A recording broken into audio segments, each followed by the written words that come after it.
बलांगीर जिलार बड़ खबर सांबादिक आक्रमण घटना स्टेट ह्यूमन राइट्स काउंसिलर तरफ चौदर थाना अधिकारी माध्यम राज्य पुलिस महानिर्देशकों दाबीपत्र प्रदान कर प्रकाश बलांगीर जिला पुईतला थाना कोईथिपाली गांव में एक गार्डवाल काम होइथिबा दुर्नीति संपर्क में खबर संग्रह करने से गांव को जाइथिले सांबादिक विजय प्रधान। घटनास्थल में वीडियो उत्तोलन करुवा समय संपृक्त काम नियोजित ठेकादार गजेन्द्र दलई और तांको सहयोगी सांबादिक विजय प्रधान अतर्कित आक्रमण करथिले। एपरिक सांबादिक श्री प्रधान को हाथ बांधि गां दान में कंगारुकोट करते विजय को निस्तुक माड़ मारिबा आगक एपरी खबर कले तो परिवार को जीवन में मारिदेवा धमक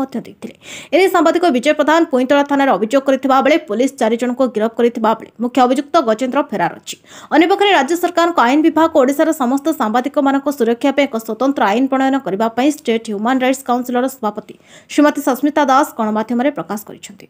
chairman state human rights council आम आज थाना को आसलु आम बलांगीर जड़े सांबादिक को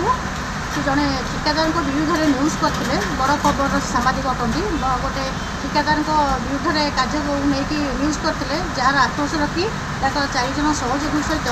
आम सांबादिक भाई को मरणात्मक आक्रमण करते हाथ गोड़ अमानवीय भाव में हाथ गोड़ बांधि देते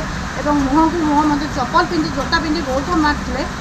एଠାରେ सांबादिक मान सुरक्षार प्रश्न उठुची जो सांबादिक माड़ है गोटे निंदनीय घटना यह सांबादिक माड़ नुह यह गणतंत्र चतुर्थ स्तंभ गणमाध्यम को माड़ बोली आम भावुँ। तेणु जो मैंने 4 जन जो सहयोगी आसी कि आमर दाबी जी मुख्य अभियुक्त जे कंट्राक्टर जे ठिकादार ताकू तुरंत गिरफ्त कर ओडिशा रे सांबादिक मानकर सुरक्षार आईन सरकार को अनुरोध आपण माध्यम अनुरोध तुरंत सांबादिक सुरक्षा आईन प्रचलन करा निश्चय यह बहुत दिन ये सांबादिक सुरक्षार प्रश्न जो सुरक्षा आईन पाई आमर समस्त लड़ाई कर जो सरकार नुआ सरकार होती आमे तांको आशा रखिबू एवं दाबी करूँ तुरंत सांबादिक सुरक्षा आईन ओडिशा रे लागू करा।